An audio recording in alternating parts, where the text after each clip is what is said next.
पासेर बारी मुर्जिना हाई हिंदी सीरियले पागल से हो। पासेर बारी मदन रे कई तुमसे प्यार करते हूँ। बुढ़ार बयस 80 बछर बुढ़ीर बयस 80 बछर बुढ़ार बयस 80 बछर बुढ़ीर बयस 80 बछर हिंदी सीरियले मारे ताल। स्टार जलसा घरे घरे बाधाइছে गोलमाल। स्टार जलसा घरे घरे बाधाइছে गोलमाल। ओरा मरार आगे जावार आगे যদি বাঁচতে চাও ছেলে মেয়ে সন্তানেরই ईमानदार बानाओ ईमानदार बानाओ। मरार आगे जावार आगे যদি বাঁচতে চাও ছেলে মেয়ে সন্তানেরই ईमानदार বানাও ईमानदार বানাও। আল্লাহর আদেশ নিষেধ মতো জীবন চালাও অবিরত। আল্লাহর আদেশ নিষেধ মতো জীবন চালাও অবিরত। ছেলে মেয়ে সন্তানেরই সুশিক্ষা দাও। সময় থাকতে সেই সে নেকি কামাই করে নাও কামাই করে নাও। মরার আগে যাবার আগে যদি বাঁচতে চাও ছেলে মেয়ে সন্তানেরই ईमानदार বানাও ईमानदार বানাও। হায় রে হায় ভাই রে ভাই এ কেমন যুগ এসেছে। স্বামী সন্তান পর করে মোবাইল আপন করেছে। স্বামী সন্তান পর করে মোবাইল আপন করেছে। হায় রে হায় ভাই রে ভাই এ কেমন যুগ এসেছে। আজকে মিস কল কালকে ডাইরেক্ট পরশুতে পরিচয়। চতুর্থ দিন আপা বলে খাড়া হয় দরজায়। স্বামী জিজ্ঞেস করলে বলে আত্মীয় এসেছে। হাই রে হাই ভাই রে ভাই এ কেমন যুগ এসেছে। হাই রে হাই ভাই রে ভাই এ কেমন যুগ এসেছে। 24 ঘন্টায় নাই রে বিশ্রাম ফোন বুকের ভিতরে। উদাস উদাস মন তাহারি সংসার করে না রে। বিদেশে পাঠাইয়া স্বামী বিদেশে পাঠাইয়া স্বামী বন্ধুর সাথে ঘরে। হাই রে হাই ভাই রে ভাই এ কেমন যুগ এসেছে। হাই রে হাই ভাই রে ভাই এ কেমন যুগ এসেছে।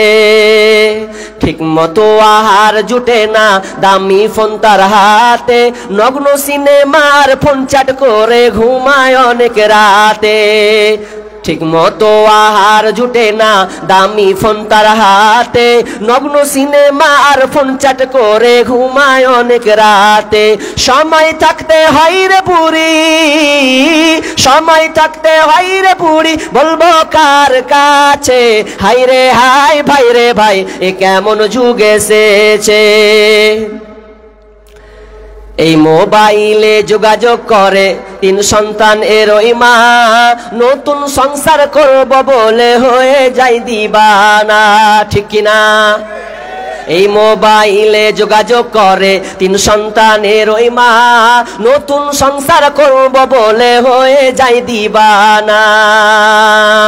এই মোবাইল কারো চলছে আবার এই মোবাইল কারো চলছে আবার কারো আবার জ্বলছে। হাই রে হাই ভাই রে ভাই এ কেমন যুগ এসেছে। স্বামী সন্তান পর করে মোবাইল আপন করেছে। হাই রে হাই ভাই রে ভাই এ কেমন যুগ এসেছে। তাহলে প্রথম নম্বর সুন্দর মা আপনি চয়ন করবেন। তো বিশ্বনবী বললেন তুমি দিনদারিকে প্রাধান্য দাও। তাহলে দিনদারি মহিলা, দিনদারি বিবি যদি তুমি ঘরে নিয়ে আসো তাহলে তোমাকে আর টেনশন করা লাগবে না। যদি তুমি দিনদারি বাদ দিয়ে তুমি চেহারা খুঁজতে যাও, তার বংশ দেখতে যাও, তার সম্পদ তুমি যদি দেখতে যাও আর দিনটাকে যদি প্রাধান্য না দাও, অন্যান্য জায়গায় হাদিসের বিবরণে বলেছেন ওই সংসার তোমার অশান্তি হবে। সুন্দর স্ত্রী যদি না পান তাহলে পুরুষের জন্য ওই সংসারটা হচ্ছে একদম ভারী, একদম কঠিন হয়ে পড়বে। তো অতএব বিষ্ণু বলছেন যখন তুমি বিবাহ করবে যুবকের দল, তো প্রথম নম্বর তুমি দিনদারি মহিলা তুমি চয়ন করবে। দিনদারি মহিলা যদি চয়ন করা যায় তাহলে এখানে দুইটা জিনিস লাভ হবে।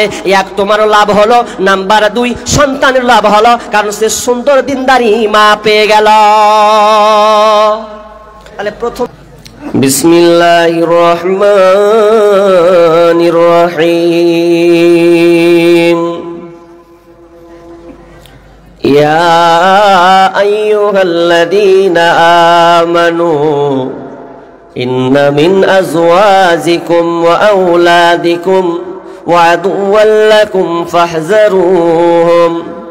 আল্লাহ সুবহানাহু ওয়া তাআলা সূরা তাগাবুনে তিনি বলছেন ইয়া আইয়ুহাল্লাযীনা আমানু, হে ঈমানদারগণ, যারা তোমরা ঈমান নিয়ে এসেছো তোমরা সাবধান হও। আমি তোমাদেরকে বলছি ইন্না মিন আজওয়াজিকুম ওয়া আওলাদিকুম, তোমাদের স্ত্রী এবং ছেলে সন্তান, তোমাদের স্ত্রীরা, ছেলেরা, মেয়েরা, তোমাদের বিবিরা, ইন্না মিন আজওয়াজিকুম ওয়া আওলাদিকুম ওয়া আদুওয়াল লাকুম, তিনি তোমাদের হচ্ছে পরম শত্রু।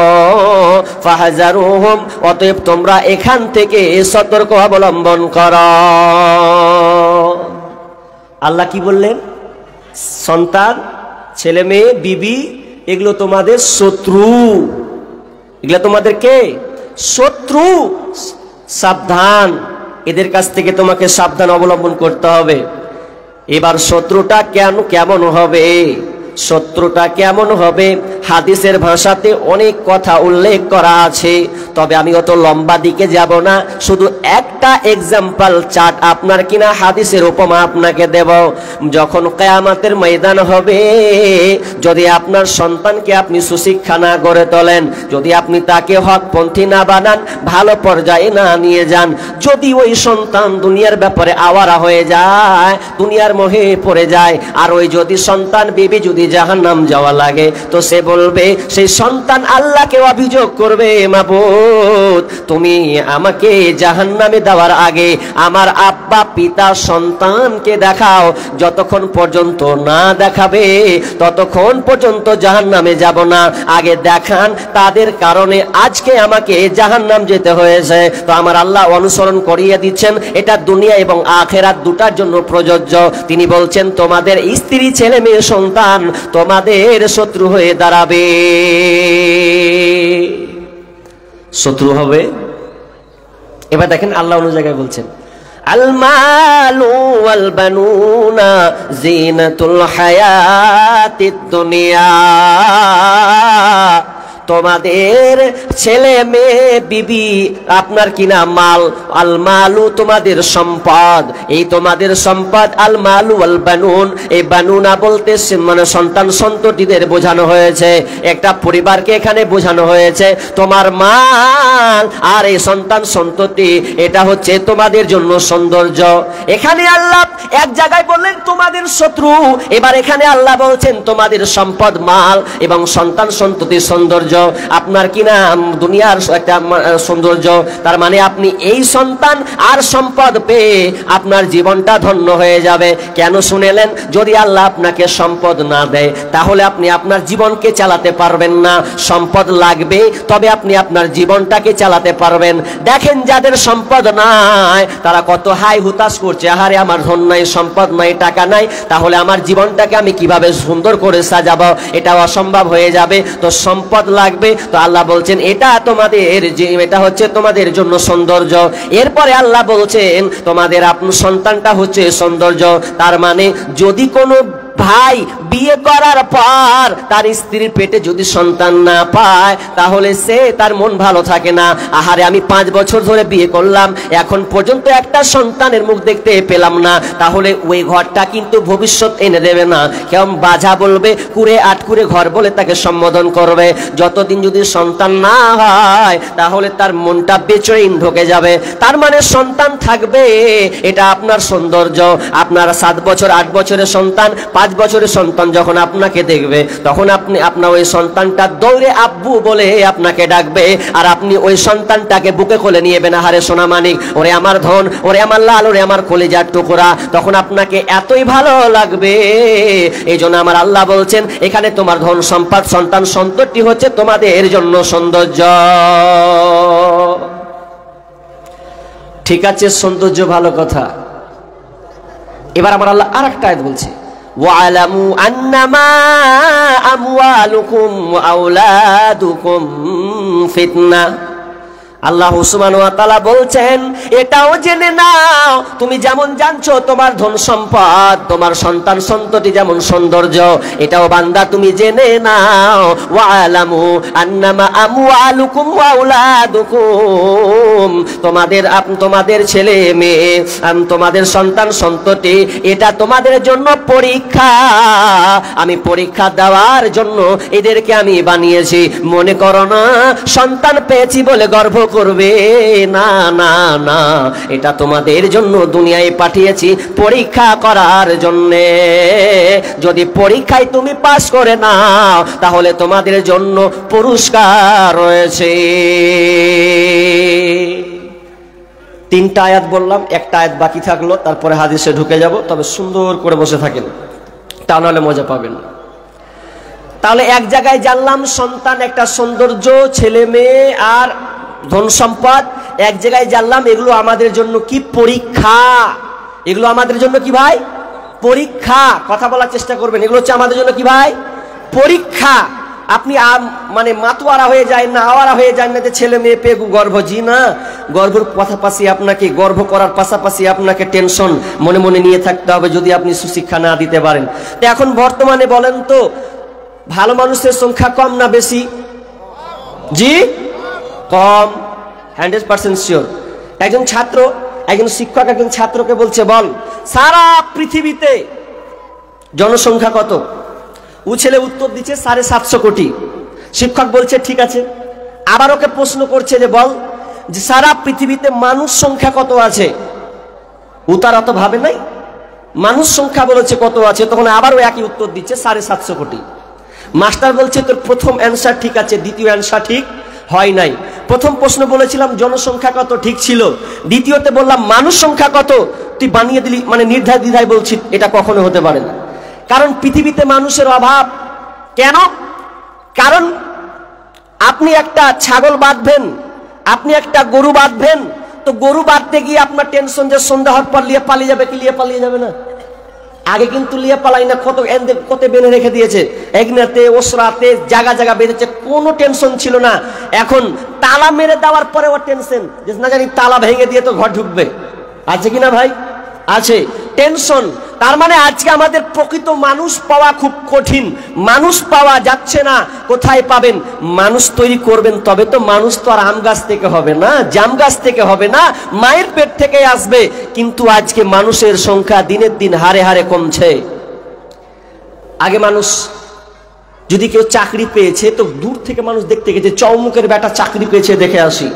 এখন তো ঘরে ঘরে চাকরি পেয়েছে, ঘুষ দিয়ে চাকরি।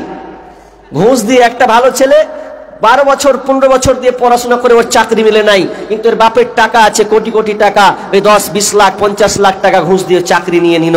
একজন ডাক্তার, বর্তমানে প্রকৃত ডাক্তার পাওয়া যায় না। কেন? আজকে ডাক্তার নিতে গেলে এখন ডিগ্রি করা লাগে না, ডিগ্রির পাশাপাশি তাকে কি করতে হয়? ঘুষ দিতে হয়।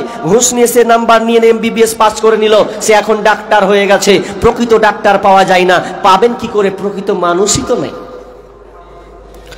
ইট পাথরের শহর জুড়ে মাটির কোনো মানুষ নাই, কোথায় গেলে পাব বলো কাদা মাটির মানুষ ভাই। ইট পাথরের শহর জুড়ে মাটির কোনো মানুষ নাই, কোথায় গেলে পাব বলো কাদা মাটির মানুষ ভাই। আকাশ চুম্বি দালান কোঠা এই শহরে ভরা, মানুষগুলির হৃদয় যেন পাথর দিয়ে গড়া, হায় রে পাথর দিয়ে গড়া। আকাশ চুম্বি দালান কোঠা এই শহরে ভরা, মানুষগুলির হৃদয় যেন পাথর দিয়ে গড়া, হায় রে পাথর দিয়ে গড়া। মাটির মানুষ হইয়া যেন, মাটির মানুষ হইয়া জানো মাটির ছিটা নাই, কোথায় গেলে পাব বলো কাদা মাটির মানুষ ভাই, কোথায় গেলে পাব বলো কাদা মাটির মানুষ ভাই। ইট পাথরের শহর জুড়ে মাটির কোনো মানুষ নাই, কোথায় গেলে পাব বলো কাদা মাটির মানুষ ভাই, কোথায় গেলে পাব বলো কাদা মাটির মানুষ ভাই। ইট পাথরের দালান গুলি যেমন করে গাথা, মানুষগুলির মনটা যেন মিলে গেছে সেথা, হায়রে মিলে গেছে সেথা। ইট পাথরের দালান গুলি যেমন করে গাথা, মানুষগুলির অন্তরগুলো মিলে গেছে সেথা, হায়রে মিলে গেছে সেথা। মাটির মানুষ হইয়া জানো, মাটির মানুষ হইয়া জানো মাটির ছিটা নাই, কোথায় গেলে পাব বলো কাদা মাটির মানুষ ভাই, কোথায় গেলে পাব বলো কাদা মাটির মানুষ ভাই। ইট পাথরের শহর জুড়ে, ইট পাথরের শহর জুড়ে মাটির কোনো মানুষ নাই, কোথায় গেলে পাব বলো কাদা মাটির মানুষ ভাই, কোথায় গেলে পাব বলো কাদা মাটির মানুষ ভাই। মানুষের অভাব, আপনি যেখানে যাবেন নিষ্কৃতি পাচ্ছেন না। আপনি একটা বিচার দিলেন, বিচারটা দেওয়ার পরে আপনি ইনসাফ বিচার পাচ্ছেন না, আপনাকে ব্যাক করে দিচ্ছেন। তার মানে আপনি বুঝবেন, নির্দোষ হয়ে যদি আপনি বিচার সঠিক না পান, তাহলে আপনি জানবেন আপনি কোনো মানুষের কাছে যাইনি, আপনি বেঈমানের কাছে গিয়েছিলেন। ডাক্তারের কাছে গিয়ে যদি আপনি সুচিকিৎসা ভালো করে না পান, তাহলে আপনি জানবেন ডাক্তারের কাছে নয়, আপনি কসাই আপনার ডাকাতের কাছে গিয়েছিলেন। তাহলে পৃথিবীটা এমন একটা পর্যায়ে চলে গেছে, প্রকৃত মানুষের অভাব মানুষ পাওয়া যায় না। যেখানে যাবেন আপনি ধোঁকা খাবেন, আপনি বাজারে যাবেন, ঘাটে যাবেন, আপনি যেখানে আপনি যান না কেন, প্রকৃত মানুষের অভাব। তার কারণটা শুনেলেন, আমরা মূল ফ্যাক্টরি জায়গায় আমরা ভুল কাজ করেছি। মানুষ তো তৈরি হবে মায়ের পেট থেকে, তো মা বাবার যে দায়িত্ব, নৈতিক দায়িত্বটা ছিল, ওই দায়িত্ব থেকে আমরা অনেকটা পিছিয়ে গেছি। এই জন্য আমরা আজকে বর্তমানে সন্তান, এ প্রকৃত মানুষ, আবির্ভাব মানুষের জন্ম আমরা দিতে পারি না। আমার আল্লাহ বলছেন, ইয়া আইয়ুহাল্লাযীনা আমানু, হে ঈমানদারেরা, হে ঈমানদারগণ, তোমরা যারা আমার প্রতি বিশ্বাস রেখেছো তোমরা শোনো। ইয়া আইয়ুহাল্লাযীনা আমানু কু আনফুসাকুম ওয়া আহলিকুম নারা, তোমরা আগে নিজে বাঁচো, তারপরে তোমার আহাল পরিবারকে তুমি বাঁচাও। আগে নিজে বাঁচার চেষ্টা করবে, যখন তুমি নিজেকে বেঁচে যাবে, পরিত্রাণ পাবে, যখন তুমি জানবে যে আমি বাঁচার চেষ্টা করেছি, এবার তুমি শুরু করে দাও ওয়াহালিকুম নারা, তোমার আহাল পরিবারকে তুমি বাঁচাবে। ওয়ানফুসাকুম ওয়াহালিকুম নারা, ও তো কোনখান থেকে? জাহান্নামের আগুন থেকে। এই জাহান্নামটা কেমন? ওয়াকুদুহান নাস ওয়াল হিজারা, এই জাহান্নামটা হচ্ছে মানুষ এবং ইন্ধন হবে। এই জাহান্নামের ইন্ধন হবে মানুষ এবং পাথর। এখানে কেউ জমবে না, এখানে কেউ জ্বলবে না। যদি জ্বলে তো একটা ইনসান, আর পাথরকে জ্বালানো হবে। এই পাথরটা কেন জ্বালানো হবে? মানুষ তো জ্বললে যথেষ্ট ছিল, কিন্তু এখানে পাথর কেন ভরবে? পাথর কি কোনো লকড়ির বস্তু নাকি? না না না, এখানে তাফসীরগণ তাফসীর করছেন যে পাথরটাকে এই জন্য দেওয়া হবে, যারা দুনিয়াতে পাথর মূর্তি নিয়ে আপনার কিনা তাদের প্রভু হিসাবে মান্যতা দিত, তাদেরকে ডাকতো, আরাধনা করতো, ইবাদত করতো, তখন আল্লাহ ওই পাথরকে দিয়ে দেবেন, পাথরকে ভরে দিবে। তারা দেখবে, আহারে আমরা দুনিয়াতে পাথরের মূর্তি আপনার কিনা পূজা করতাম, তাদের ইবাদত বندگی করতাম। সেদিন তারা আফসোস করবে, কি বা কেন এই পাথরটাকে আমরা ইবাদত করতে গেলাম, এর পূজা কেন করতে গেলাম। এই জন্য আমার আল্লাহ বলছেন এর ইন্ধন হবে জাহান্নামের ইন্ধন হবে মানুষ এবং পাথর। এই আমার আল্লাহ বলছেন, এই পৃথিবীর ইমানদারেরা, ভাইরা, তোমরা জাহান্নাম, এই জাহান্নাম থেকে বাঁচার চেষ্টা করো। এই জাহান্নাম এত উত্তপ্ত কঠিন, আমাদেরকে বাঁচাই লাগবে।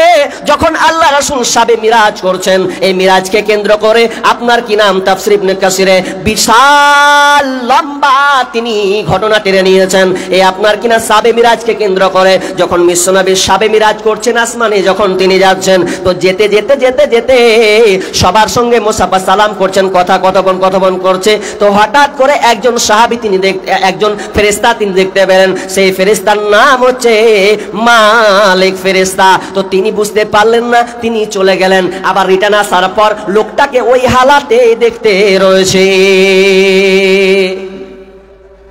মানুষ যদি আসে তো আনন্দ আত্মহারা হয়ে যায়, এই লোক এসে সুন্দর, মেহমান আসলে আপনার জানটা ঠান্ডা হয়ে যায়। তো এমন একটা ফেরেশতা যাওয়ার সময় দেখছে মন খারাপ, আসার সময় দেখছে মন খারাপ। এবার আল্লাহ রাসূল বলছে যে কি ব্যাপার, এই ব্যক্তিটা কে গো, মনটা তো খুব খারাপ হয়ে আছে, কথা বলছে না, মনে হচ্ছে রাগ, মানে এমন গম্ভীরের মতন হয়ে আছে। তো কে বলেন তো?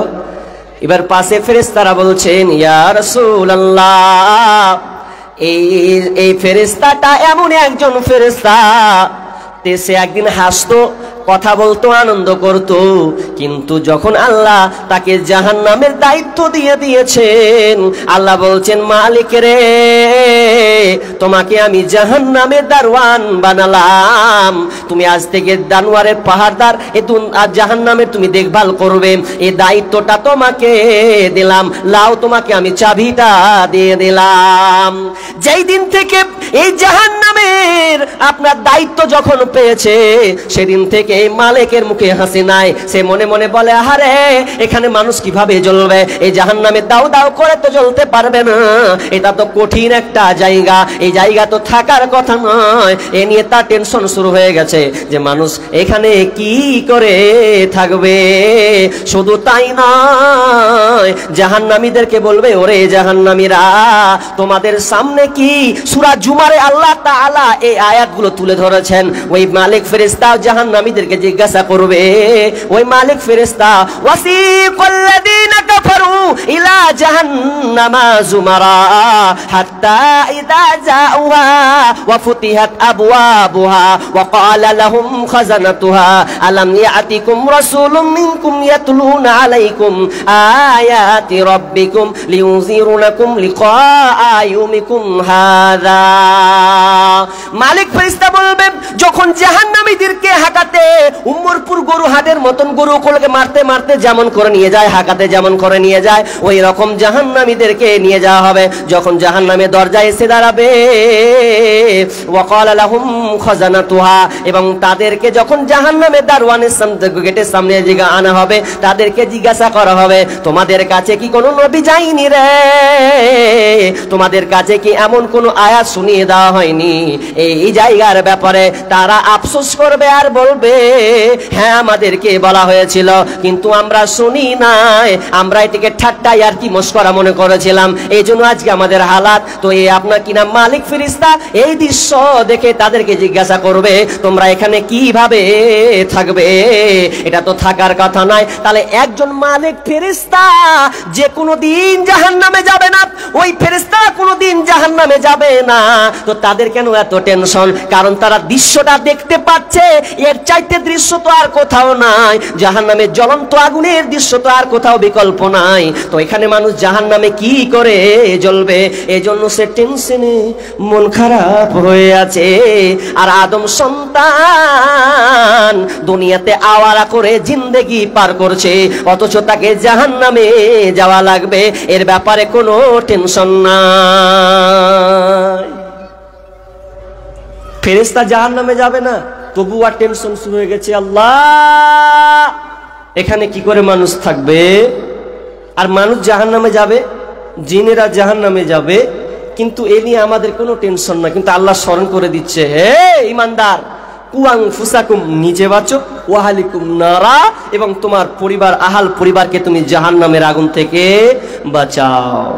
এবার জাহান্নামের আগুন থেকে বাঁচালে হলে আমাদের কি করতে হবে? আমি বিষয়টা ছিল কি, যে সন্তানের প্রতি পিতামাতার দায়িত্ব এবং কর্তব্য, এই সন্তানের প্রতি পিতামাতার দায়িত্বটা কি এবার আমাদের জানতে হবে। প্রথম কাজ। ভালো করে গুনবেন। এবার পয়েন্টটি ইম্পর্টেন্ট যে বিষয়টি, আসলে আমরা বলছি মৌলভী সাহেব বউকে আমি চালাবো তো ঘুরিয়ে বউ আমাকে চালাচ্ছে, ব্যাপারটা তো বুঝি না কি ব্যাপার। বউ আমি চালাবো কি উল্টা বউ আমারে চালাই? তো চালাবেই তো। আপনার যে জয়টি নৈতিক যে কর্তব্য যে দায়িত্বগুলো ছিল এই দায়িত্ব আপনি পালন করেন নাই, বিধায় আমি আপনাকে আজকে বলবো দেখি আপনারা কয়জন এই দায়িত্বগুলো পালন করেছেন। আচ্ছা বিয়ে কে কে করেছেন হাত তুলে দেখান তো, আমাকে একবার দেখান তো বিয়ে কে কে করেছেন দেখি একটু, কে কে করেছেন কই? মাশাআল্লাহ। আচ্ছা হাত নামান। এবার বিয়ে কে কে করেননি এবার হাত তুলুন দেখি। মানে বিয়ে না করা লোক বেশি আছে মনে হচ্ছে মুলু স্যার। হ্যাঁ জি হাত নামান। আচ্ছা দেখি আপনাদের প্রথম দায়িত্ব, আপনি যে বিবাহ করবেন এটা আপনার প্রথম দায়িত্ব কি? সন্তান কি হক, সন্তান কি পায় আপনার কাছে? বিশ্বনবী বলছেন তুনকাহুল মারআতু লিআরবাঈন। বিশ্বনবী বলছেন যে একটা যুবক যখন বিবাহ করে তো সে চারটা জিনিস লক্ষ্য করে দেখে। অনেকে আলেম ওলামা এর অর্থ ভুল করে যে যে হাদিসে বলা হলো যে চারটা জিনিস দেখতে বলা হয়েছে, এটা মিথ্যা কথা। হাদিসের অর্থ এরকম নয়। এখানে দেখে মানে পুরুষের গতি, এরা চারটা জিনিস দেখে। দেখে না ভাই? লিমালিহা ওয়ালি হাসাবিহা ওয়ালি জামালিহা ওয়ালি দীনিহা, এই চারটা জিনিস। একটা কি? এক নম্বর দেখে তার মাল, মেয়েটার সম্পদ, ওর বাপের টাকা পয়সা আছে কিনা দেখে না? প্রথম তো আগের ভাই ওটা টাকা পয়সা আছে কিনা এটা দেখে। তারপরে ওয়ালি হাসাবিহা, এবং তার বংশ গৌরব, বংশ কেমন এই জিনিসটা দেখে কি দেখে না?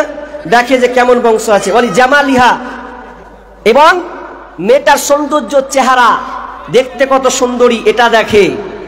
ওয়ালি দীনিহা, দিন। কিন্তু আমরা তিনটাকে বেশি প্রাধান্য দিই, একটাকে কিন্তু দিই না। অথচ বিষ্ণু বলছেন ফাজফার বিজাতি দিন, তুমি দিনটাকে প্রাধান্য দাও। এই দিন প্রাধান্য দিলে তোমার সংসার কি হবে? সুখের হবে। কিন্তু আমরা দেখি না। আজকালকার দেখতে গিয়ে বউ দেখতে গিয়েছি একদম, তা আবার বউ দেখার ফ্যাশন কত, কে কে যায় দেখতে গো?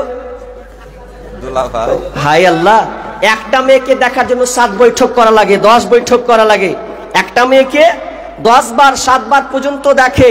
প্রথমে যাবে বন্ধু, যাবে বন্ধুকে বলছে চনাবে মেয়ে দেখতে যাবো, তো বলছে তুই যাবে, তুই যাবি না সালা, তুই যাবি না মানে আমার বিয়ে হবে তুই দেখতে যাবি না মানে? তখন একদম চললো দেখতে, তো কবে তোকে নিয়ে আসবো পালসার গাড়িতে, চিন্তা কেন করছিস?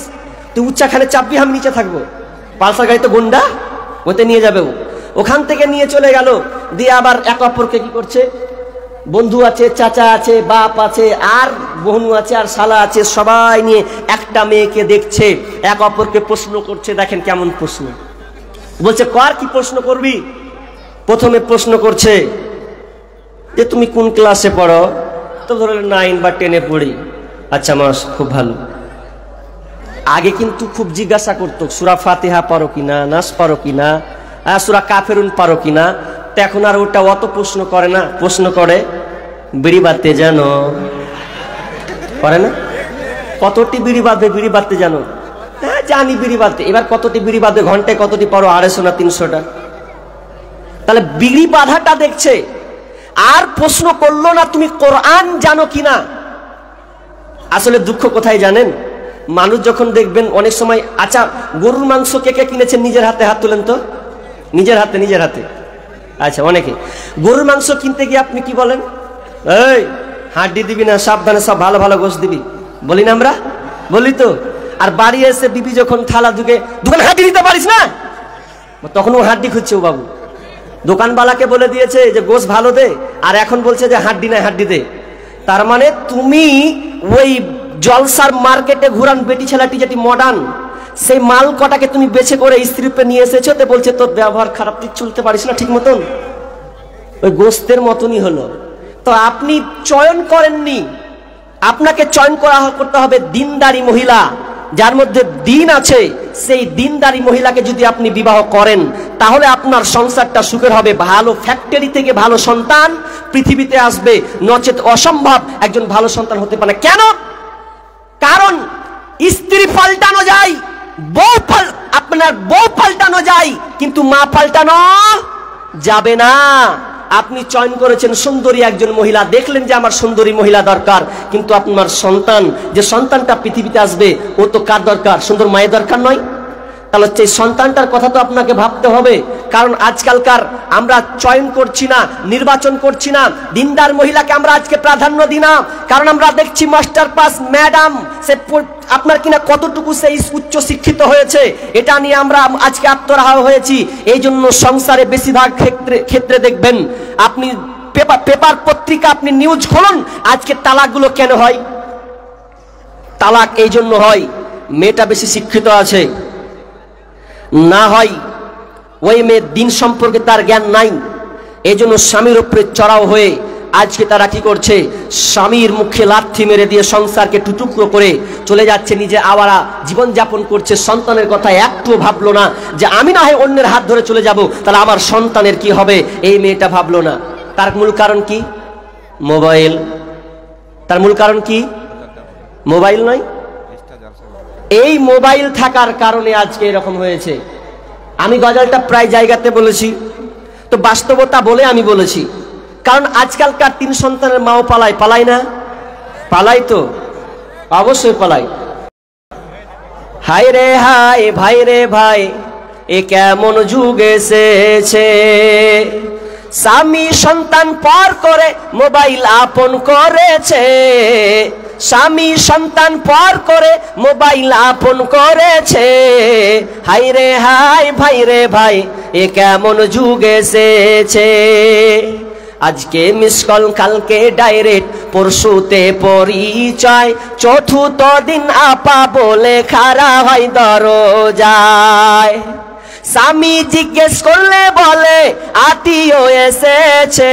হাই রে হাই, ভাই রে ভাই, এ কেমন যুগ এসেছে, হাই রে হাই, ভাই রে ভাই, এ কেমন যুগ এসেছে। 24 ঘন্টায় নাই রে বিশ্রাম, ফোন বুকের ভিতরে, উদাস উদাস মন তাহারি সংসার করে না রে। বিদেশে পাঠাইয়া স্বামী, বিদেশে পাঠাইয়া স্বামী, বন্ধুর সাথে ঘরে। হাই রে হাই, ভাই রে ভাই, এ কেমন যুগ এসেছে, হাই রে হাই, ভাই রে ভাই, এ কেমন যুগ এসেছে। ঠিক মতো আহার জুটে না, দামি ফোন তার হাতে, নগ্ন সিনেমার ফোন চ্যাট করে ঘুমায় অনেক রাতে। ঠিক মতো আহার জুটে না, দামি ফোন তার হাতে, নগ্ন সিনেমার ফোন চ্যাট করে ঘুমায় অনেক রাতে। সময় থাকতে হয় রে পুরি, সময় থাকতে হয় রে পুরি, বলবো কার কাছে। হাই রে হাই, ভাই রে ভাই, এ কেমন যুগ এসেছে। এই মোবাইলে যোগাযোগ করে 3 সন্তান এরই মা, নতুন সংসার করব বলে হয়ে যায় দিবানা, ঠিক কিনা? এই মোবাইলে যোগাযোগ করে 3 সন্তানের ওই মা, নতুন সংসার করব বলে হয়ে যায় দিবানা। এই মোবাইল কারো চলছে আবার, এই মোবাইল কারো চলছে আবার, কারো আবার জ্বলছে। হাই রে হাই, ভাই রে ভাই, এ কেমন যুগ এসেছে, স্বামী সন্তান পর করে মোবাইল আপন করেছে। হাই রে হাই, ভাই রে ভাই, এ কেমন যুগ এসেছে। তাহলে প্রথম নম্বর, সুন্দর মা আপনি চয়ন করবেন। তো বিশ্বনবী বললেন তুমি দিনদারিকে প্রাধান্য দাও। তাহলে দিনদারি মহিলা, দিনদারি বিবি যদি তুমি ঘরে নিয়ে আসো, তাহলে তোমাকে আর টেনশন করা লাগবে না। যদি তুমি দিনদারি বাদ দিয়ে তুমি চেহারা খুঁজতে যাও, তার বংশ দেখতে যাও, তার সম্পদ তুমি যদি দেখতে যাও, আর দিনটাকে যদি প্রাধান্য দাও, অন্যান্য জায়গায় হাদিসের বিবরণে বলেছেন ওই সংসার তোমার অশান্তি হবে। সুন্দর স্ত্রী যদি না পান, তাহলে পুরুষের জন্য ওই সংসারটা হচ্ছে একদম ভারী, একদম কঠিন হয়ে পড়বে। তো অতএব বিষ্ণু বলছেন যখন তুমি বিবাহ করবে যুবকের দল, তো প্রথম নম্বর তুমি দিনদারি মহিলা তুমি চয়ন করবে। দিনদারি মহিলা যদি চয়ন করা যায়, তাহলে এখানে 2টা জিনিস লাভ হবে। এক, তোমারও লাভ হলো, নাম্বার 2 সন্তানের লাভ হলো, কারণ সে সুন্দর দিনদারি মা পেয়ে গেল। তাহলে প্রথম কি লাগবে? সুন্দর মা। তাহলে সন্তান প্রথম হক সে বাপ মায়ের কাছে পায় সুন্দর মা, সৎ চরিত্রবান আল্লাহওয়ালি মা একজন সে পাবে।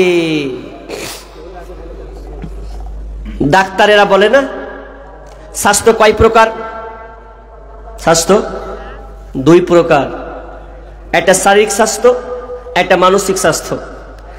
শারীরিক স্বাস্থ্য ডাক্তার কি বলে যে আপনার বিবিকে আপনি সুন্দর করে রেস্ট করাবেন, তাকে ভালো ভালো ভিটামিন খাওয়াবেন, ফল ফ্রুট খাওয়াবেন। যদি আপনি খাওয়ান, যদি আপনি এগুলো খাওয়ান তাহলে আপনার স্ত্রীও ঠিক থাকবে, আপনার বাচ্চাও ঠিক থাকবে। এটা ডাক্তারের। কিন্তু মানসিক স্বাস্থ্য ব্যাপারে তো আমি একটুও তো ভাবি নাই।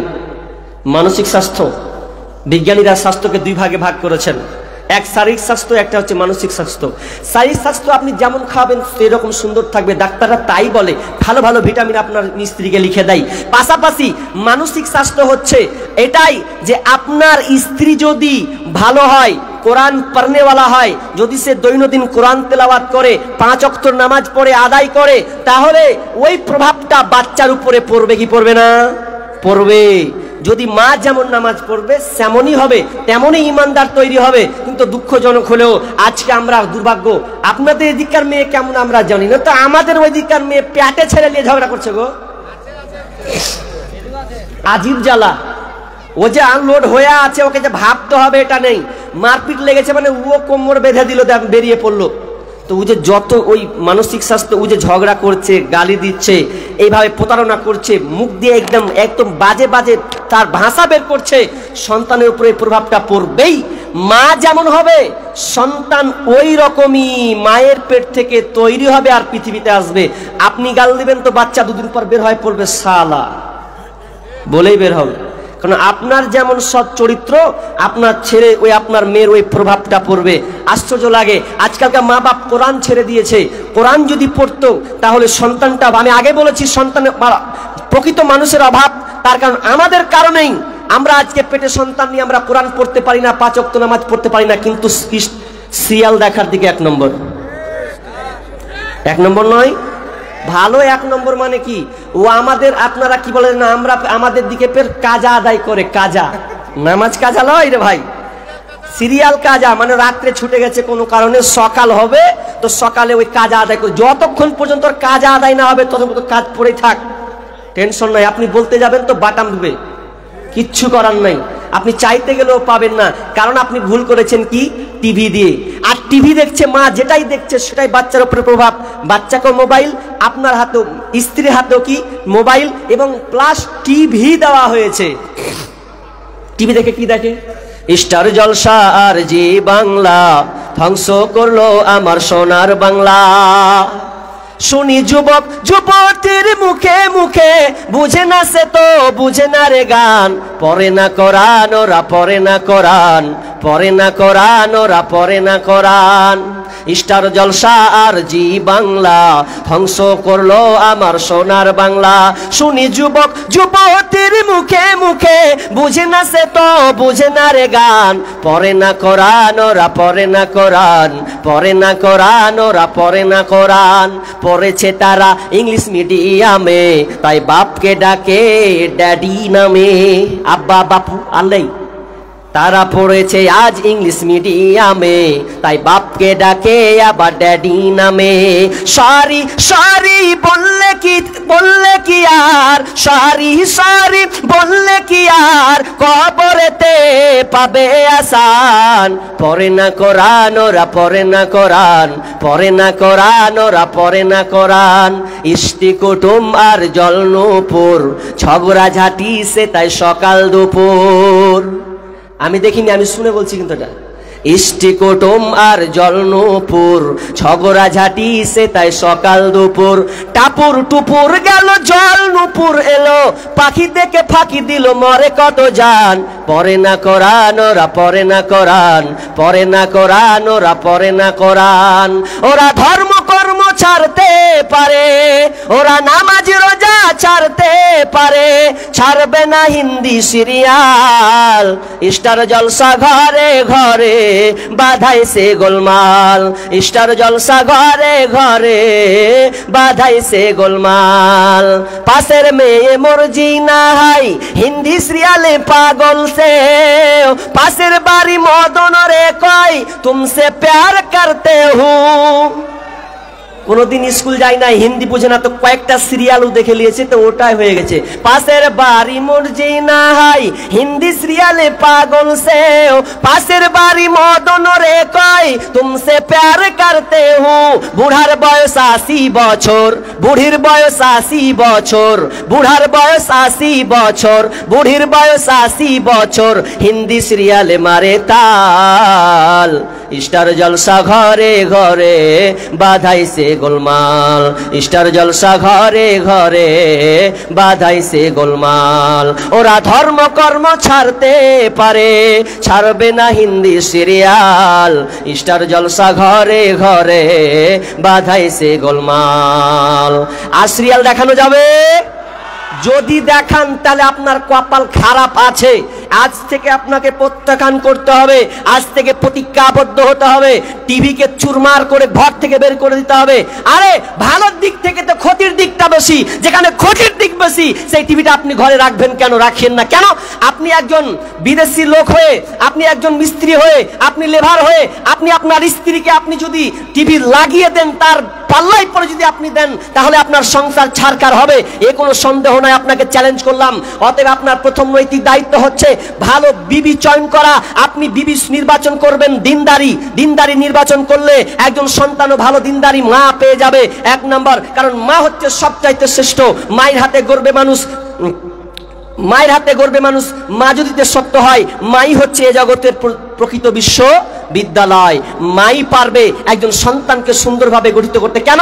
আপনি সকাল থেকে বাইরে চলে গেলেন কাজে, দায়িত্ব সব মায়ের উপরে পড়বে। আর মা যদি একটু দিনদারি হয়, সন্তানকে ওইভাবে লালন পালন করবে। কিন্তু দুঃখ আফসোস লাগে, আজকে আমরা চয়ন করছি টাকা, চেহারা, এই বংশ মর্যাদা দেখে আজকে আমাদের সংসারকে ছারখার করছি, দিয়ে সন্তানের ভবিষ্যৎকে আমরা আজকে বর্তমানে নষ্ট করছি। অতএব সুন্দর মায়ের দরকার। আপনাকে একজন বিজ্ঞানীর কথা বলবো, বিজ্ঞানীর কথা বলবো।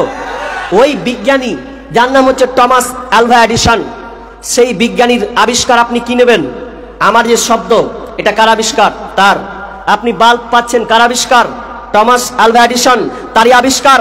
আপনার এই যে ক্যামেরাগুলো চলছে, কার আবিষ্কার? তারই আবিষ্কার। সাউন্ড পৌঁছে দেওয়া, তার আবিষ্কার। তিনি এতগুলো আবিষ্কার করেছেন, তার পিছনে তার মায়ের অবদান আছে। একদিন তাকে চিঠি লিখে দেওয়া হলো। এই চিঠিটা বলছে তোমার মাকে তুমি দিয়ে আসবে। মাকে দেওয়ার পর যখন মা বলছে, মা, মাস্টার আমাকে একটা চিঠি দিয়েছে, দেখো তোকে চিঠিটা কি লেখা আছে।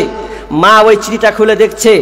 মা যখন চিঠিটা দেখে চিঠিটা খুলতে লেগেছে, যেমনই পড়া শুরু করেছে, তিনি আশ্চর্য হয়ে তার চোখ দিয়ে পানি অশ্রুত বিগলিত হতে লাগলো।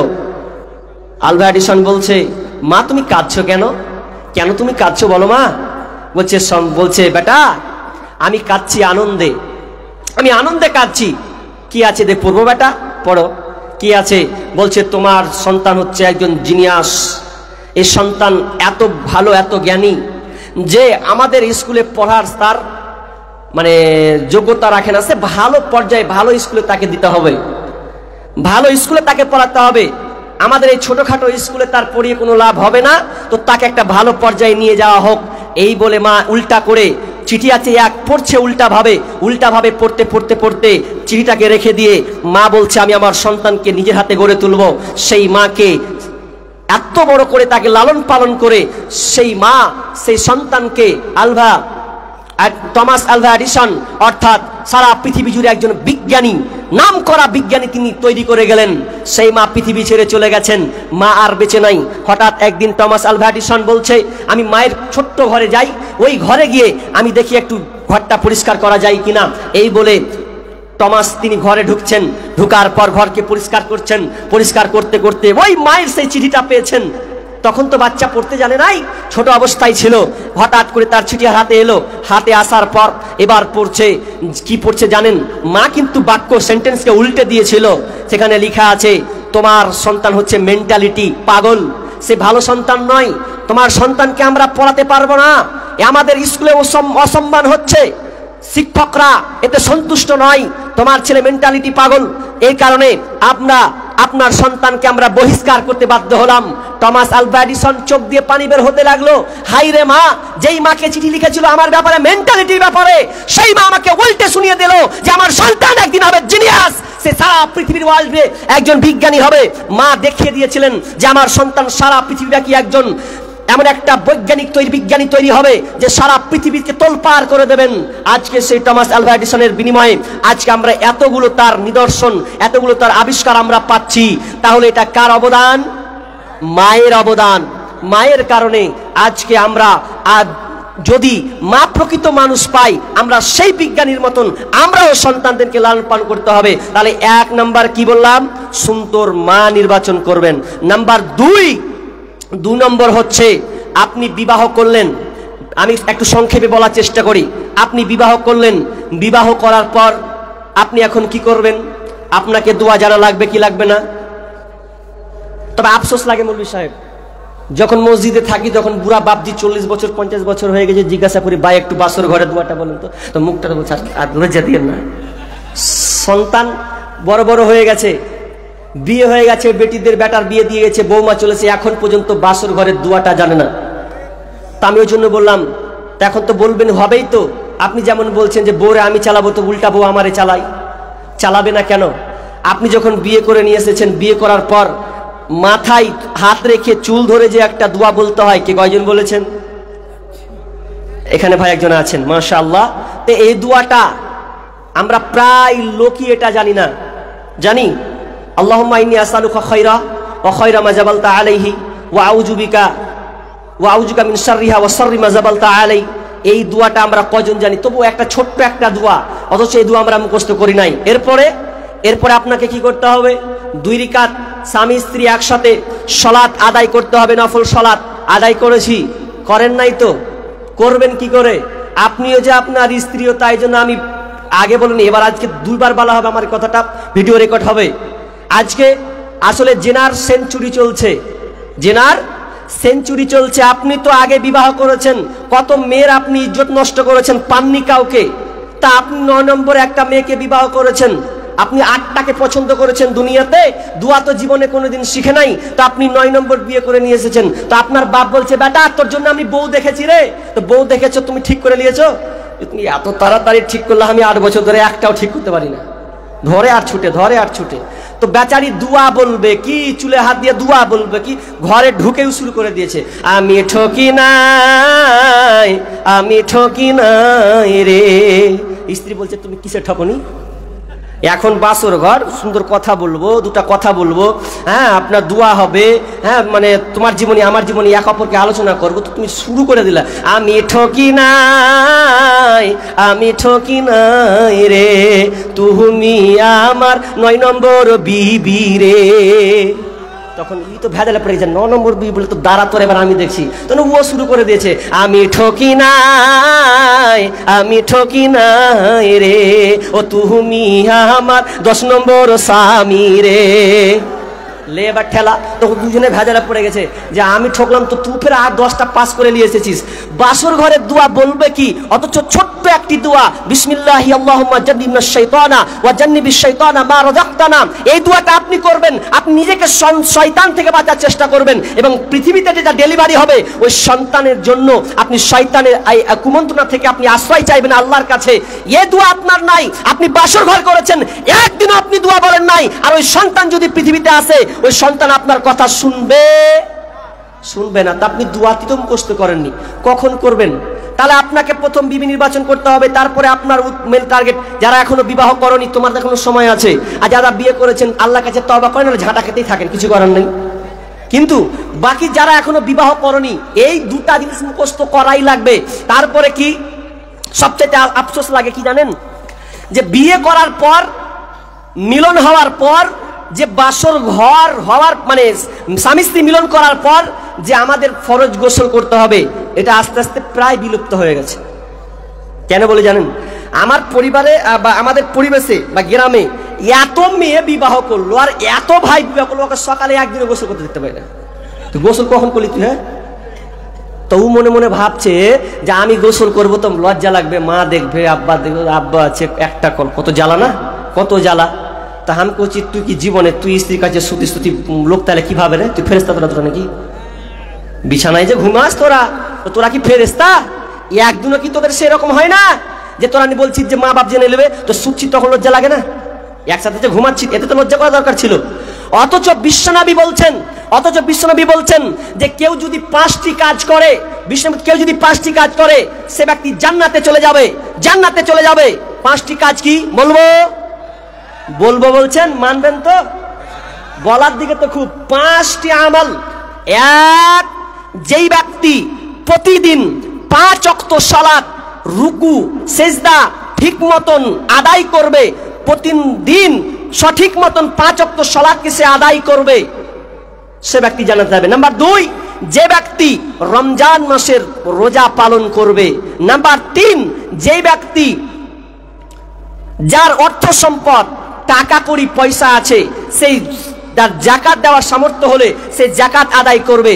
এবং 4 নম্বর হচ্ছে সে যদি হজ করা তার সামর্থ্য থাকে তাহলে তাকে হজ করতে হবে। আর 5 নম্বরে বিশ্বনবী বললেন যে আমানত রক্ষা করবে। কটা বললাম ভাই? 5টা। এবার শেষের নম্বর আমানতের ব্যাপারে সাহাবীরা বুঝতে পারলেন না। ইয়া রাসূলুল্লাহ, আপনি আমানতের ব্যাপারে কি বলেন? তা আমানত তো বুঝতে পারলাম না। তখন বিশ্বনবী বলছেন আমানত হচ্ছে নাপাকির গোসল করা। আসলে এটা খুবই কঠিন নয়, আপনাকে বলি, একটু ব্যাখ্যা বলি, বুঝতে পারবেন কেন কঠিন। জিহাদে যুদ্ধ করা সহজ আছে, এটা সহজ।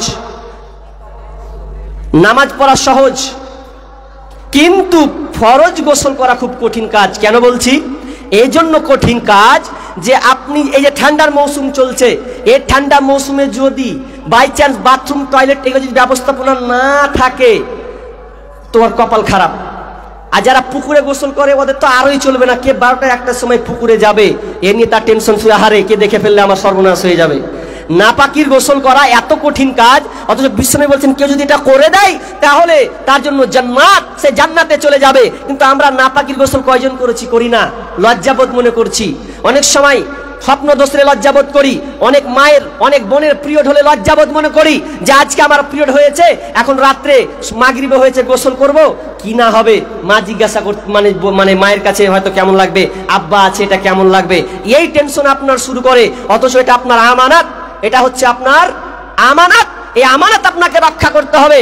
নাপাকি আজকে বর্তমানে আমরা প্রায় লোক, ছেলেরা মেয়েরা পর্যন্ত 8টা 10টা 11টা পর্যন্ত দুপুর পর্যন্ত সে নাপাক অবস্থায় থাকে, কিন্তু সে পবিত্র হচ্ছে না।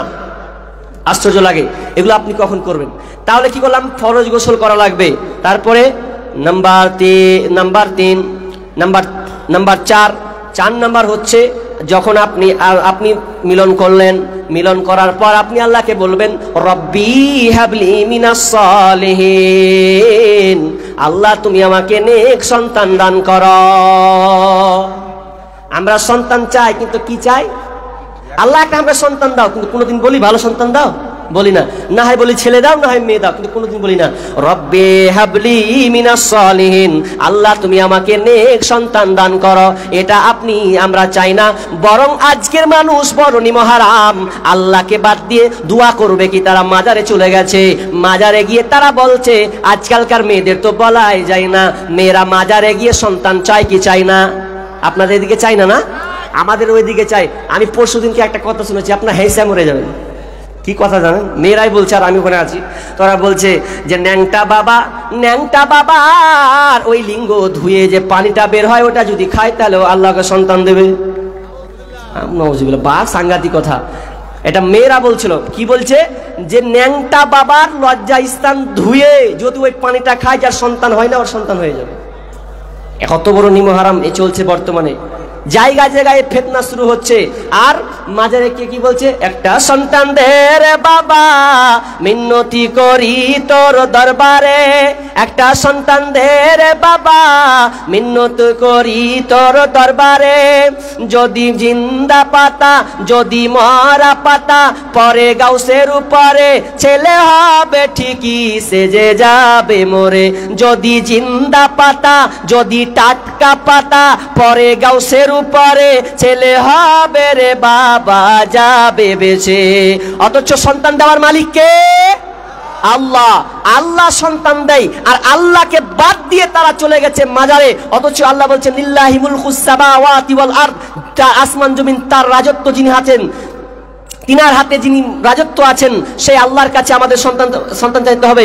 ইয়াখলুকু মা ইয়াশা, আয়াতটা ভুলে গেলাম। ইয়াখলুকু মা ইয়াশা ওয়া ইয়াহাবু লিমান ইয়াশাউ ইনাসা ওয়া ইয়াহাবু লিমান ইয়াশাউ যুকুরা আও ইউযাব্বিজুহুম যুকরানা ওয়া ইনাসা।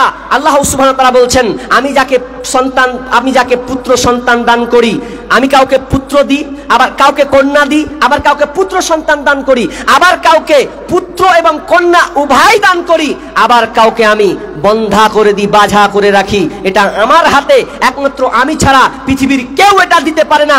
অথচ আমরা আজকে আল্লাহকে বাদ দিয়ে আমরা মাজারে তাবিজ ঝুলিয়ে আর কিছু করে আমরা সন্তান চাচ্ছি।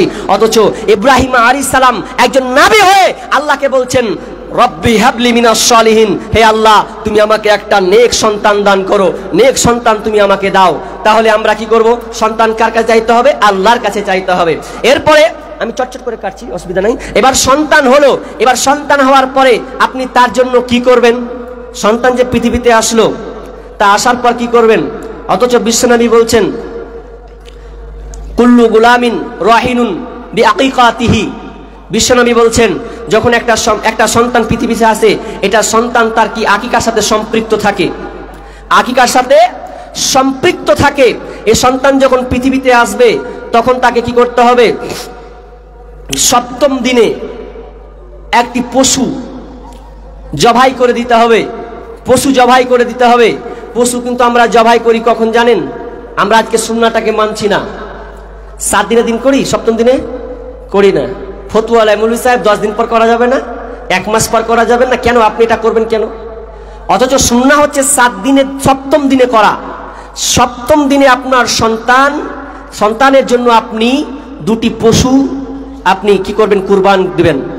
কিন্তু আমরা এটা করি না, 14 দিন 80 দিনে ঘাটা তাকাই।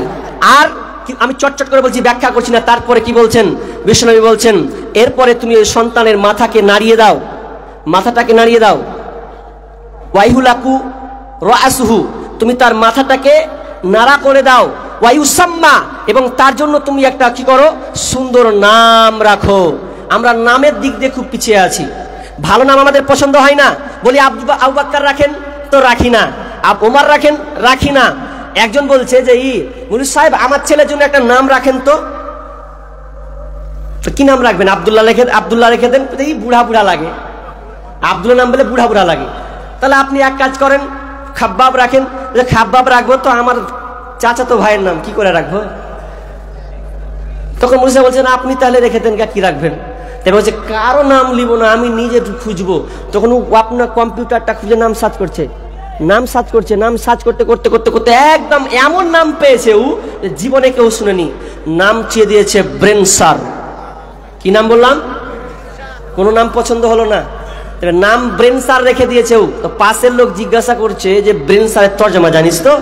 যে ওটাই দেখা হয়নি জি ভাই, কিন্তু নামটা রাখলাম, কি নাম কেউ রাখেনি। ব্রেনসার নাম রেখেছে। তো বলছে সার্চ কর গুগলে, দেখ গুগলে তোর তর্জমাও দেখ। গুগলসে যখন সার্চ করে দেখছে তো দেখে আমার মন খারাপ হয়ে গেছে যে কি নাম রাখবো আমি, হ্যাঁ তর্জমাও দেখিনি। বলছে কি আছে কখন? আরে ভাই বলছে আর শুনিস না ভাই, শুনিস না, হামসালা গুগল খুলে দেবো, খুলে বের করলো। বাদ দিয়ে বলছে ব্রেনসার কি জানিস? ব্রেনসার মানে হচ্ছে ইংল্যান্ডের একটা পুলিশের একটা পালিত কুকুর ছিল, ওই কুকুরটার নাম হচ্ছে ব্রেনসার।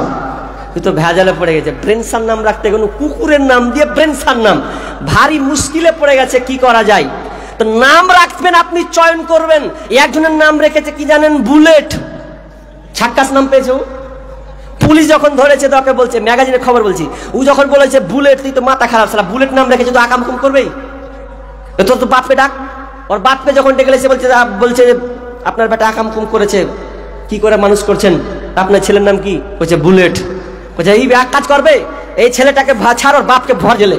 নাম রেখে দিয়েছে বুলেট, উল্টা পাল্টা নাম রাখবেন। ভালো নাম, অর্থবহ অর্থাৎ অর্থর সঠিক যেটা ভালো আসবে সেটা দেখে আপনি নাম রাখবেন। তা আফসোস নাম রেখে দিচ্ছে পিন্টু, সেন্টু, বল্টু, লালটু, ফালটু, এগুলো কোনো নাম হলো গো?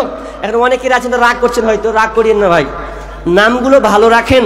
আল্লাহ তাআলা প্রত্যেক ব্যক্তিকে বিচারের দিন কি করে কিয়ামতের দিন নাম ধরে ডাকবেন, তো নামটা অন্তত ভালো রাখেন। আমি একটা আপনাকে জয়ীফ হাদিস বলি, যেহেতু ওখানে শিক্ষা আছে, আগে বলেছি জয়ীফ হাদিসটা। একজন সাহাবী, একজন লোক তার বেটার উপরে মানে নালিশ করতেছে যে বেটা আমাকে মেরেছে। ওই লোকটা আমিরুল মুমিনের কাছে গিয়ে বলছেন, আমিরুল মুমিনিন, খলিফাতুল মুসলিমিন, আমার সন্তান আমাকে আজকে মেরেছে, আমাকে মারধর করেছে, আমার সন্তান আমার সঙ্গে খারাপ অন্যায় আচরণ করেছে। এবার আমিরুল মুমিনিন বলছে, দেখো তোমার ওই সন্তানকে কেন তোমাকে মারা হলো, এর বিচার তো করতেই হবে। এবার ওই সন্তানকে ধরা হলো। সন্তানকে ধরার পর এবার ওই আমিরুল মুমিনিন উমর বিন খাত্তাব রাদিয়াল্লাহু তাআলা আনহু ওই ছেলেটাকে জিজ্ঞাসা করছেন, বলো কেন তুমি তোমার বাপকে মেরেছো? এবার ওই সন্তানটা বলছে, আমিরুল মুমিনিন, আপনি আমার বিচার করার আগে আপনাকে কয়েকটা আমি প্রশ্ন করব। আগে প্রথমে বলেন তো, একজন সন্তান পিতামাতার কাছে কি পায়? এবার তিনি কয়েকটি কারণ তুলে ধরলেন। নাম্বার এক নম্বর বললেন যে তুমি একজন সুন্দর মা পাবে, একদিন তুমি সুন্দর একটা মা পাবে। তুমি 2 নম্বরে তোমার সুন্দর নাম হবে। 3 নম্বরে তুমি একজন সুন্দর শিক্ষা পাবে। এবার ওই সন্তানটা বলছে, আমিরুল মুমিনিন, আমার আব্বা মা 3টাই আমাকে দেয় নাই। আপনি বললেন সুন্দর মা পাবো, কিন্তু আমার মা দাসী, ওই দাসীর সঙ্গে এসে আপনার কিনা সম্পর্ক করে আমি পৃথিবীতে এসেছি। তো কি করে বলেন আমি তো সুন্দর মা পাই নাই? তো এই প্রভাবটা আমার মায়ের উপরে আব্বা মায়ের উপরে যে পড়েছে। 2 নাম্বারটা শুনেলাম, আমিরুল মুমিনিন, আমার যে সুন্দর নাম হবে, আমার বাপ মা আমার জন্য সুন্দর নাম রাখে নাই, নাম রেখেছে আমার নাম হাফন। কি বললাম? হাফন। আর হাফন মানে হচ্ছে চামাচিকা। চামাচিকা দেখেছেন আপনারা? দেখেননি? সন্ধ্যা হলে একদম ফুসুং করে একদম গোটা বারান্দাকে 12টা বাজিয়ে দেবো, আমাদের থেকে পারা যায় না। তো এই ছোট্ট ছোট্ট চামাচিকা, কালো ধরনের দেখতে, তো ফতুং করে খুব উঠবে খুব। তো বলছে, ইয়া রাসূলুল্লাহ, ওই চামাচিকার প্রভাবটা আমার উপরে এসে পড়েছে, আমি বাপ মাকে সেই সুনজরে দেখতে পারছি না। নাম্বার 3, আমার আব্বা এবং মা আমার জন্য যে সুশিক্ষা ব্যবস্থা করবে, এটা আমার জন্য সুশিক্ষা ব্যবস্থা সে করে নাই। আমি যে শিক্ষা পাবো, এই শিক্ষাটা আমার বাপ মা আমাকে দেয় নাই। এবার আমিরুল বলছেন, ওরে বেঈমান, বিচার কি করব?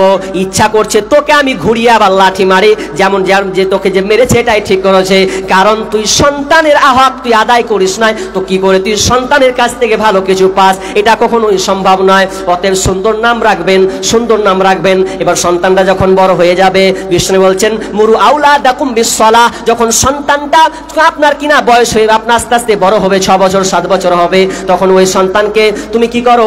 সলাতের ওয়াহুম আবনাহু সাবঈ সিনিনা, যখন তোমার সন্তানটা 7 বছর হবে, তখন তুমি নামাজে ট্রেনিং দেবে। ওয়াজরিবহুম আলাইহা, তাকে তুমি প্রহার করবে। ওয়াহুম আবনাউ আসরিন, যদি ওই সন্তানের বয়স যদি 10 বছর হয়ে যায়, যদি নামাজে না যায়, তাকে প্রহার করো, মারতে থাকো। ওয়াফাররিকু বাইনাহুম ফিল মাজাজি, এবং তুমি ওই সন্তানটার কি করো? যখন 10 বছর হয়ে গেছে, উপরে চলে গেছে, তার বিছানাটাকে তুমি আলাদা করে দেবে। এই হাদিসটা আমরা কয়বার মানি? কে মানি? 7 বছর হলে আমরা সন্তানকে নামাজের কথা বলি না। স্কুল দাঁত ভেঙে দিব, টাকা মাসের মাস লাগছে, কি মনে করছিস তুই? তখন খুব বরে বাপরে, যদিও টিউশনে একটা বাদ পড়ে যাই, গালির শেষ নাই, দাঁত ভেঙে দেবো, খেতে দেবো না। অথচ সন্তানটা নামাজ পড়ছে না, 10 বছর হয়ে গেছে, একবারও নামাজের কথা বলছে না। আপনি এই ব্যাখ্যাটা দেখেছেন? হাদিসের ব্যাখ্যাটা আপনি গবেষণা করেছেন? বিষ্ণু বলছেন 7 বছর হলে ট্রেনিং দাও। কয় বছর? 7 বছর। কিন্তু এখানে গ্যাপ কয় বছর বলেছেন? 3 বছর। 3 7 8, তাহলে 7 8 9 10, এখানে 3 বছর।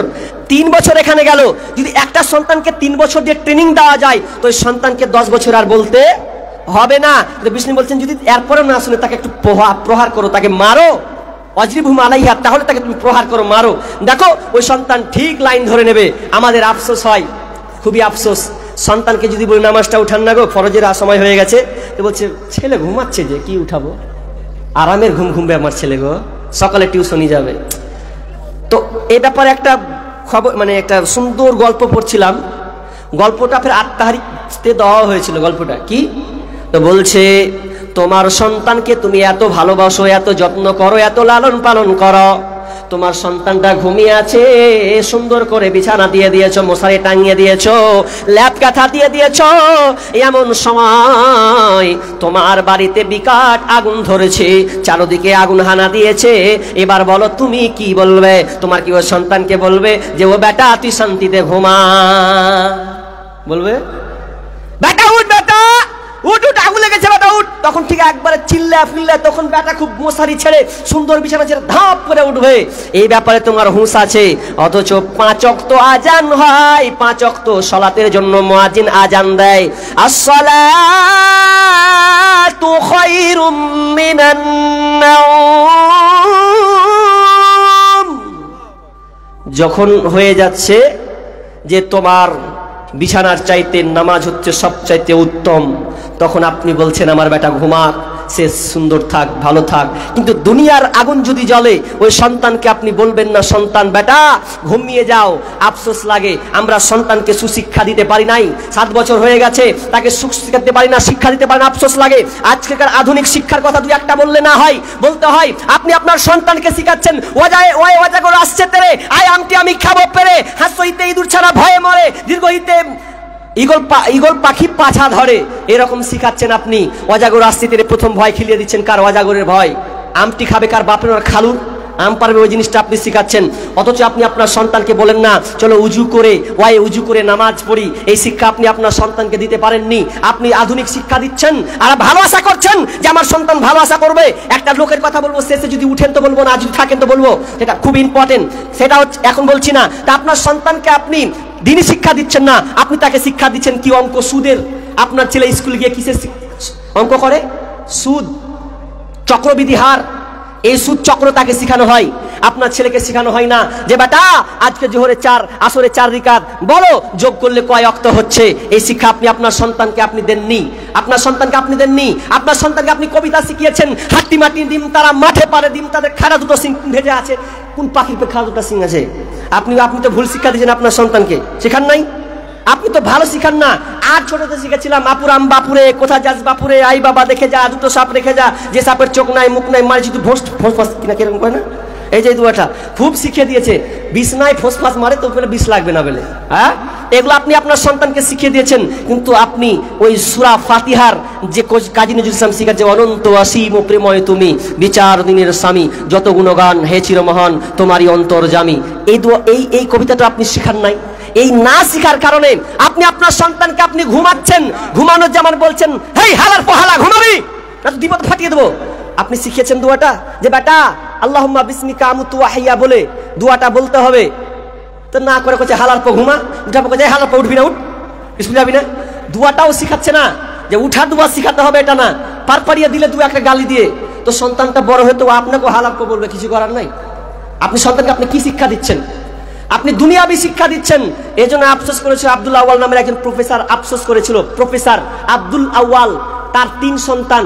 সে বলেছিল আমি সন্তানকে মানুষ করতে পারি নাই। সে বলেছিল আমার সন্তান একটা ইংল্যান্ডে থাকে, একটা আমেরিকা, আর একটা ছোট যা যেন কোথায় থাকে প্রবাসীতে। তো 3 সন্তানকে দুনিয়াবি টাকা, তার পেনশনের টাকা দিয়ে 26 লাখ টাকা খরচ করেছে। বাপ মায়ের কথা শুনে না, সে বলছে আফসোস, পারলে তুমি দুনিয়াবি শিক্ষা দিও, আমার সন্তানকে আমি অনেক কিছু তৈরি করলাম, মানুষের মতন মানুষ বানাতে পারি নাই। মনে রাখবেন, আপনি সন্তানকে আপনি শিখান। একটা কথা বলবো আপনাদের, আচ্ছা কে কে ছোটবেলায় কাদা খেটেছেন? কাদা খাপ্পা চুলহা তৈরি করেছেন? করি নাই? অনেকে করেছি, আমিও করেছি ছোটতে। তো ঘাপ্পা চুখা যখন আপনাকে না কাদা হাঁড়ি তৈরি করে, তো ভেঙে দিলেন, আবার একটা টেলি তৈরি করলেন, কিংবা ইট করা যাবে না? করা যাবে। কিন্তু বলেন তো, ওই কাদাটাকে একটা ইট করলাম বা টালি তৈরি করলাম, এবার আমি ওকে পুড়িয়ে দিলাম, পুড়িয়ে দেওয়ার পর আমি ওকে ভালো করে পুড়িয়ে সুন্দরভাবে টেলি করে দেওয়ার পর এবার ওকে ইট করা যাবে? করা যাবে না। তো আপনার সন্তান 12 বছর 14 বছর হয়ে গেছে, 15 বছর হয়ে গেছে, এতদিন পর্যন্ত আপনি শাসন করেনি, আর এখন আপনি শাসন করবেন, উল্টা তো আপনাকে শাসন করবে। আপনাকে তো করবে, পরের বেটিকে তো করছেই, ওকে উল্টা শাসন করছে। আপনাকে করবে, পরের বেটিটাকেও চালাবেও, কিছু করার নেই। তাহলে আপনি সুশিক্ষা দেননি বিধায় আজকে আমাদের এই সংসার, আমাদের এই সমাজ আজকে রসাতলে চলে গেছে। আমি আলোচনা আরো লম্বা করছি না, যেহেতু বক্তা একজন আছেন, ইনশাআল্লাহ একটু ধৈর্য করে বসবেন তো, হাদিসে এখনো বাকি আছে কয়েকটা বলি নাই। তো এখানে বেনামিতে 100 বস্তা সিমেন্ট নাকি ভাই, 100 বস্তা সিমেন্ট বেনামিতে, এটা কতটি? 100 বস্তা 1500 টাকা। আর ও একজনই, এটা একজনেই দিয়েছেন 100 বস্তা সিমেন্ট আর 1500 টাকা। লিল্লাহি তাকবীর, আল্লাহুম্মা সাল্লি আলাই, আল্লাহুম্মা বারিক আলাই। আরেকজন বেনামিতে দিয়েছেন 500 টাকা, আর বেনামিতে মৃত্যু পিতার নামে দিয়েছেন 1000 টাকা। আল্লাহুম্মা সাল্লি আলাই, আল্লাহুম্মা বারিক আলাই। এটা জলসাটা কিসের? জলসাটা কিসের? মাদ্রাসা না?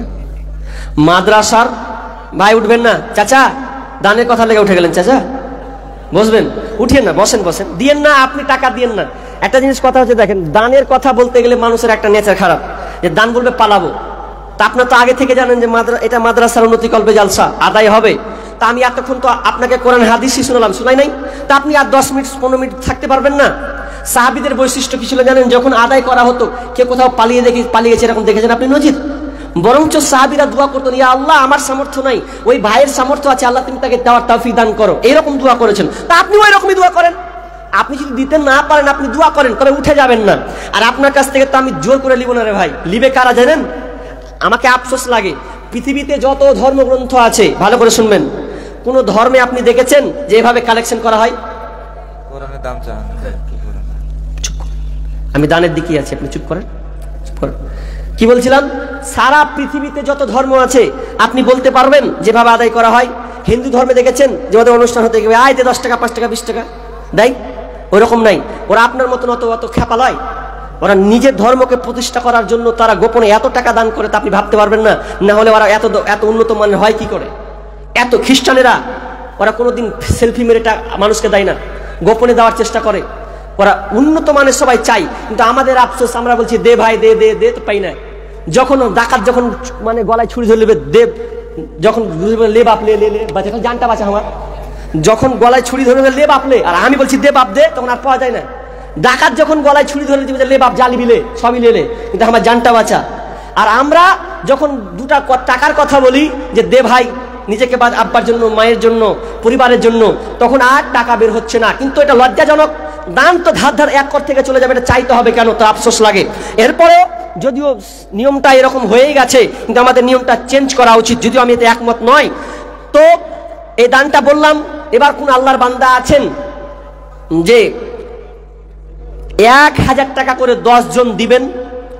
1000 টাকা করে 10 জন, 10 জন, বেশি চাইনি আমি, আগে তো শুরু করি। 10 জন 1000 টাকা করে দিবেন বাবা মায়ের জন্য। আসলে সবচাইতে দুঃখজনক কি জানেন? বাপ মা ছেলেদের জন্য গাড়ি বাড়ি ধন দৌলত সব কিছু তৈরি করে দিয়ে গেছে, তো সুসন্তান করতে পারে নাই বলে আজকে আমাদের এই সমাজের অসাধারণ। ওই জন্য আমি একটা ছোট্ট করে কবিতাটা বলেছিলাম যে মরার আগে যাওয়ার আগে যদি বাঁচতে চাও, ছেলে মেয়ে সন্তানেরই ইমানদার বানাও, ইমানদার বানাও। মরার আগে যাওয়ার আগে যদি বাঁচতে চাও, ছেলে মেয়ে সন্তানেরই ইমানদার বানাও, ইমানদার বানাও। আল্লাহর আদেশ নিষেধ মতো জীবন চালাও অবিরত, আল্লাহর আদেশ নিষেধ মতো জীবন চালাও অবিরত। ছেলে মেয়ে সন্তানেরই সুশিক্ষা দাও, সময় থাকতে সেই সেনেকি কামাই করে নাও, কামাই করে নাও। মরার আগে যাবার আগে যদি বাঁচতে চাও, ছেলে মেয়ে সন্তানেরই ইমানদার বানাও, ইমানদার বানাও।